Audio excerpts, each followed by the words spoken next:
আসসালামু আলাইকুম। আজকে রান্না করে দেখাবো পটল চিংড়ি। তো তার জন্য কুচনো পেঁয়াজ তেলের মধ্যে দিয়ে দিয়েছি, ওর সঙ্গে চিংড়ি মাছ আর আলুগুলোকে একসঙ্গে নেড়ে নিয়ে ভেজে নেব। একসঙ্গে দিয়ে এবার আলুগুলোকে ওর মধ্যে তুলে দিচ্ছি, আলুগুলোকে একসঙ্গে ভেজে নেব লাল করে। সামান্য লবণ দিয়ে দেবো ওর মধ্যে, দিয়ে একটু ভালো করে নেড়ে চেড়ে ভেজে নেব। তো এবার ওর মধ্যে দিয়ে দেবো লঙ্কা গুঁড়ো, সামান্য পরিমাণ হলুদ গুঁড়ো, আবার একটু লবণ দিয়ে দেবো, দিয়ে সামান্য জল দিয়ে ওটাকে ভালো করে কষিয়ে নেব।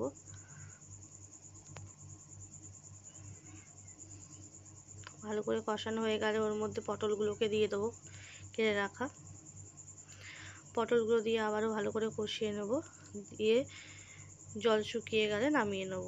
Thank you.